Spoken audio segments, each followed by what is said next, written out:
Hello friend दोस्तों, एक question आप सुन एसएस रीजनिंग का। देखिए वेरी इंपॉर्टेंट टॉपिक। देखिए कोई धन चक्रवृद्धि ब्याज की दर से 10 वर्ष में 3 गुना हो जाता है तो 64 गुना कितने वर्ष में होगा।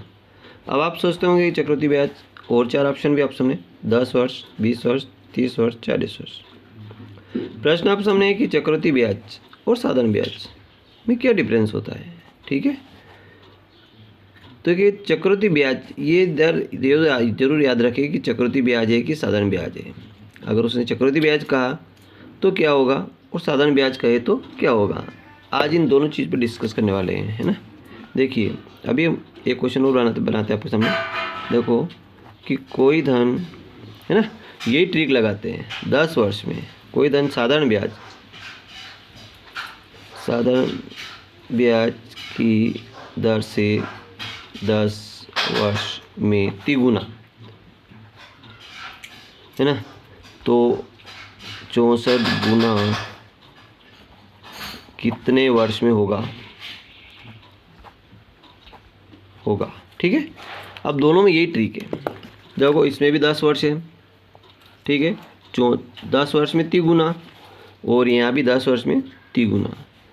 और कितने वर्ष में 64 गुना होगा, कितने वर्ष में 64 गुना होगा। केवल अंतर है तो यही है कि चक्रवृद्धि ब्याज और साधारण ब्याज का दोनों में कितना डिफरेंस होता है, ये देखना आपको, है ना। तो ये चक्रवृद्धि ब्याज है और ये साधारण ब्याज है। अब पहले चक्रवृद्धि ब्याज हल कर लेते हैं, फिर साधारण ब्याज हल करेंगे, है ना। तो कोई धन चक्रवृद्धि ब्याज की दर से, है ना, तो चक्रवृद्धि ब्याज में क्या होता है। देखिए देखो बहुत सीधा तरीका, 10 वर्ष में कितना होता है 3 गुना हो रहा है, तो कितने वर्ष में 64 गुना हुआ। ठीक है, अब 64 3 की तिगुना हो रहा है ना। अब 3 गुना,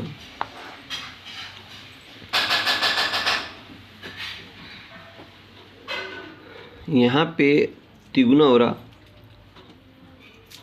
3 की पावर नहीं बनेगी, यहाँ पे 81 गुना। चलो इसको 81 गुना कर लेते हैं, इसको भी 81 गुना कर लेते हैं।